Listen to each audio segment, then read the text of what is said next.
The first sign will not be empty shelves. It will be silence, an absence of motion in systems that were never designed to stop. No trucks arriving before dawn, no container updates, no background hum of continuous replenishment. Modern civilization operates on a just-in-time logistics architecture so precise, so optimized, that even a minor disruption cascades faster than human response cycles can adapt. This is not a distant scenario. It is a structural vulnerability embedded into global supply chains, one that most people misunderstand because the system appears resilient, until it isn't. At its core, the global supply network is not a stockpile system. It is a flow system. Goods are not stored in massive reserves waiting for use. They are constantly in motion, moving from production to distribution to consumption with minimal delay. Warehouses are not designed for long-term storage, but for rapid turnover. This creates efficiency, reduces costs, and maximizes profit margins, but it eliminates buffer capacity. The danger lies in the assumption that supply equals availability. In reality, supply only exists as long as the flow continues uninterrupted. The moment that flow is disrupted, whether by fuel shortages, infrastructure failure, labor disruption, or communication breakdown, the illusion of abundance collapses. The common misunderstanding is that shortages occur because resources run out. In reality, shortages occur because distribution fails.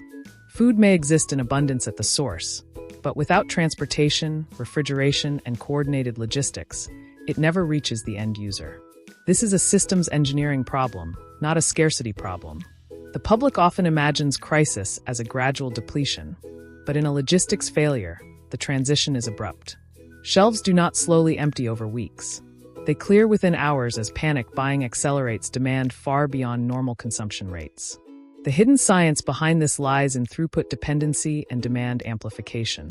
Retail systems are calibrated for predictable purchasing behavior.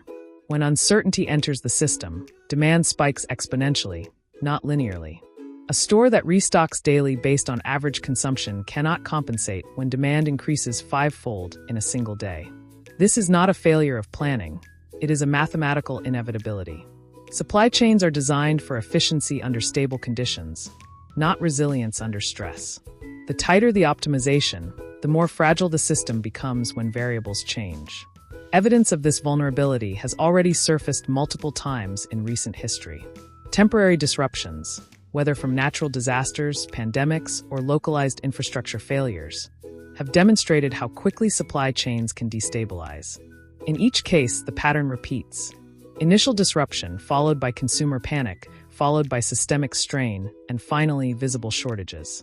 What remains less visible is the upstream collapse. The factories slowing production due to missing components, the ports experiencing congestion due to scheduling breakdowns, the trucking networks facing fuel or labor constraints. By the time the public notices empty shelves, the failure has already propagated through multiple layers of the system. The survival implications are direct and immediate. In a supply chain collapse, time becomes the most critical resource. The window between normalcy and scarcity is measured in days, not weeks. Those who recognize the early signals, transport delays, distribution inconsistencies, sudden price volatility, gain a critical advantage. Preparation is not about hoarding. It is about understanding system dependencies and mitigating personal exposure to those dependencies. Water, food, medical supplies, energy is the silent driver behind every visible layer of the supply chain, and its instability is often the earliest and most dangerous trigger in a systemic collapse. The moment fuel distribution becomes inconsistent, the entire logistical framework begins to fracture. Diesel, in particular, is the lifeblood of freight transport. Trucks, ships, rail systems, and even backup generators depend on it. Unlike gasoline, diesel supply chains are tightly balanced with industrial demand, leaving little margin for disruption. When refineries slow output, when transportation of fuel is delayed, or when demand spikes unexpectedly, the effects propagate immediately into the movement of goods. The danger is not just a lack of fuel. It is the loss of synchronization across the system. Most people assume that fuel shortages would be obvious, marked by empty stations and long lines. In reality, the more critical phase occurs earlier, when distribution becomes uneven. Some regions receive normal supply, while others experience intermittent shortages. This asymmetry creates logistical confusion. Delivery schedules become unreliable, routing efficiency declines, and transport companies begin prioritizing high-value or essential shipments. Lower priority goods, often food, medical supplies, and basic consumer items, are delayed or canceled. The system does not stop, it becomes selective. This selective degradation is harder to detect, but far more destabilizing. The hidden science behind this phase lies in network dependency and load balancing. Transportation systems are designed to operate near maximum efficiency, meaning there is little excess capacity to absorb disruptions. When one route fails, others must compensate, increasing their load. This leads to congestion, delays, and further inefficiencies. It is a cascading effect similar to electrical grid overload, where stress in one area redistributes and amplifies across the network. The system attempts to adapt, but each adaptation introduces new points of failure.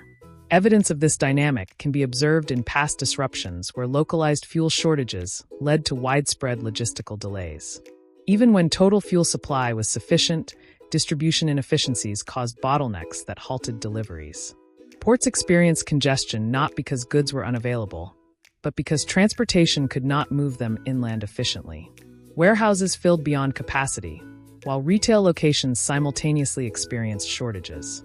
This paradox, surplus at the source and scarcity at the destination, is a defining characteristic of supply chain collapse. The survival implications extend beyond transportation. Energy instability directly impacts food production and preservation. Modern agriculture relies heavily on fuel for machinery, irrigation, and fertilizer production. A disruption in energy supply reduces output at the source while simultaneously impairing distribution. Refrigeration systems, essential for preserving perishable goods, become unreliable when power grids are strained. Even short interruptions can lead to significant losses, further reducing available supply. The system begins to contract from both ends, production and distribution, accelerating the collapse. As energy stress intensifies, communication systems begin to degrade. While often overlooked, communication is a critical component of logistics. Real-time data coordinates shipments, tracks inventory, and optimizes routing. Without reliable communication, the system loses visibility. Decisions are made based on outdated or incomplete information, leading to inefficiencies and errors. Delays compound as coordination breaks down. This is not a dramatic failure, but a gradual loss of precision that erodes the system's ability to function effectively. A common misunderstanding is that digital systems provide resilience. In reality, they introduce a different kind of vulnerability. Highly automated logistics networks depend on continuous data flow and stable power. When either is compromised, the system cannot easily revert to manual operation. The scale and complexity of modern supply chains exceed what can be managed without automation.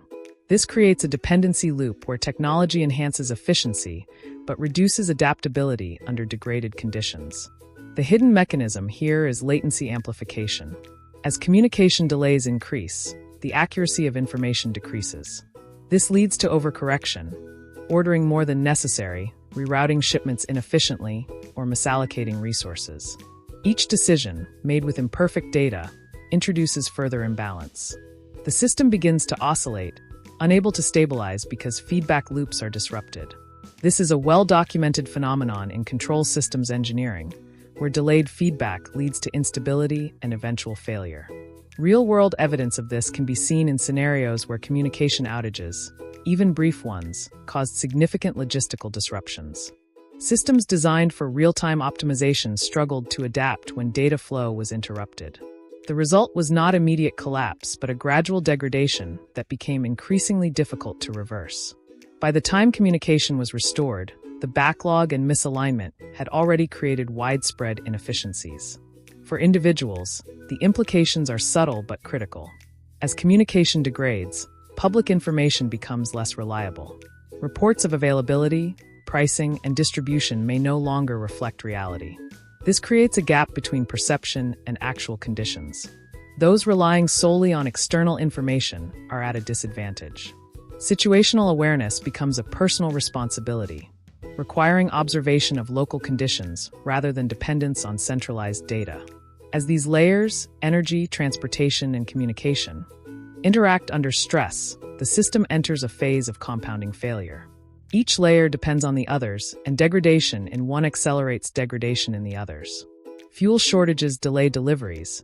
Delayed deliveries strain communication systems, and communication failures further disrupt fuel distribution. The feedback loop tightens, reducing the system's ability to recover. The escalation at this stage is not linear. It accelerates as thresholds are crossed. Small disruptions that were initially manageable begin to trigger disproportionate effects. A delayed shipment leads to a missed production cycle, which reduces output, which increases demand pressure, which further strains distribution. The system moves from a state of imbalance to a state of instability, where recovery requires more resources than are available. This is the point where the concept of resilience becomes critical. True resilience is not the ability to maintain normal operations, but the ability to function under degraded conditions. For the supply chain, this means having redundancy, buffer capacity, and adaptive processes. However, these features have been minimized in favor of efficiency. At the individual level, resilience must be built independently of the system. The shift begins quietly, almost invisibly, as individual decisions start to diverge from normal patterns. A slightly larger grocery purchase, an extra fuel refill, a second look at expiration dates. These actions seem rational in isolation, but collectively they form the ignition point of demand shock. The danger here is not panic in the dramatic sense, but accumulation of precautionary behavior. When thousands, then millions of individuals act on the same instinct at nearly the same time, the system experiences a surge it was never designed to absorb. This is where perception overtakes reality, and the belief in scarcity begins to create actual scarcity. From an analytical standpoint, this phase is driven by nonlinear demand expansion. Under normal conditions, consumption follows predictable statistical distributions, allowing supply chains to forecast and adjust. In a perceived crisis, those distributions collapse. Purchasing behavior becomes erratic, spiking in short intervals and concentrating on specific categories: water, non-perishable food, medical supplies, fuel. This concentration creates localized depletion, even if overall supply remains theoretically sufficient. The system cannot redistribute fast enough to compensate, especially when upstream disruptions are already in motion. A critical misunderstanding is that people assume shortages are caused by hoarders or isolated bad actors. In reality, the majority of participants behave in ways they consider reasonable. The issue is not intent but synchronization. When many individuals independently reach the same conclusion, that now is the time to secure resources, their combined actions overwhelm the system. This is a classic example of emergent behavior, where the collective outcome differs dramatically from individual intentions. The system does not fail because of extreme actions, but because of widespread moderate actions occurring simultaneously. The hidden science behind this lies in feedback loops between perception and availability. Empty shelves reinforce the belief that resources are scarce, which in turn drives further purchasing. This creates a self-reinforcing cycle. Even when supply begins to recover, the perception of instability lingers, sustaining elevated demand levels. The system struggles to stabilize because consumer behavior no longer aligns with actual supply conditions. In control theory, this is analogous to a system with delayed and distorted feedback, where corrective actions overshoot and perpetuate instability. Evidence of this phenomenon is well documented in behavioral economics and crisis management studies. During periods of uncertainty, demand for essential goods can increase several times above baseline levels, even without a corresponding increase in actual need. This surge is often concentrated in a narrow time window, creating intense pressure on distribution networks. Retail systems, designed for steady flow, cannot replenish fast enough, leading to visible shortages that further amplify the cycle. The pattern repeats until either demand subsides or supply is restored at a higher capacity, both of which require time the system may not have. The survival implications extend beyond resource availability into decision-making under stress. As perception diverges from reality, individuals must navigate an environment where information is incomplete and often misleading. The instinct to act quickly can lead to inefficient or counterproductive choices, overcommitting to certain resources while neglecting others, or exhausting financial reserves on short-term security at the expense of long-term resilience. The challenge is not just acquiring supplies, but doing so in a way that maintains balance and adaptability.